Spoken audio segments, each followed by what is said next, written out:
पनवेल महानगरपालिकेच्या सार्वत्रिक निवडणुकीसाठी आज शहरात शांततेत आणि उत्साहात मतदान प्रक्रिया पार पडत आहे। या पार्श्वभूमीवर आमदार प्रशांत ठाकूर यांच्यासह भारतीय जनता पार्टीचे जिल्हाध्यक्ष अविनाश कोळी आणि त्यांच्या कुटुंबियांनी पनवेल शहरातील गुजराती शाळेतील मतदान केंद्रांवर आपला मतदानाचा हक्क बजावला। यावेळी आमदार प्रशांत ठाकूर यांच्यासोबत त्यांची पत्नी वर्षा ठाकूर, आई शकुंतला ठाकूर तसेच माजी सभागृह नेते परेश ठाकूर यांच्या पत्नी अर्चना ठाकूर उपस्थित होत्या। भाजप जिल्हाध्यक्ष अविनाश कोळी यांनीही पत्नी स्वाती कोळी, कोमल कोळी, चारुता कोळी यांच्यासह मतदान केले। याशिवाय माजी उपनगराध्यक्ष मदन कोळी, भाजप महायुतीचे प्रभाग क्रमांक 19 चे उमेदवार सुमित झुंजारराव तसेच राजू सोनी, पवन सोनी आणि त्यांच्या कुटुंबियांनीही आपला मतदानाचा हक्क बजावून लोकशाहीच्या या उत्सवात सहभाग नोंदवला। सकाळपासूनच विविध मतदान केंद्रांवर मतदारांची रांग लागलेली पाहायला मिळत असून नागरिकांमध्ये मोठा उत्साह दिसून येत आहे।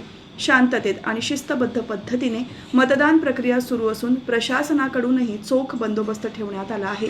मतदान केल्यानंतर आमदार प्रशांत ठाकूर यांनी प्रसार माध्यमांशी संवाद साधताना सांगितले, ज्या पद्धतीने प्रचारादरम्यान आम्हाला नागरिकांचा उत्स्फूर्त प्रतिसाद मिळत होता, त्याच पद्धतीचा उत्साह आज मतदानाच्या दिवशीही मतदारांमध्ये पाहायला मिळतो आहे। त्यामुळे पनवेलकर विकासाच्या बाजूने आणि महायुतीच्या बाजूने कौल देतील असा मला पूर्ण विश्वास आहे।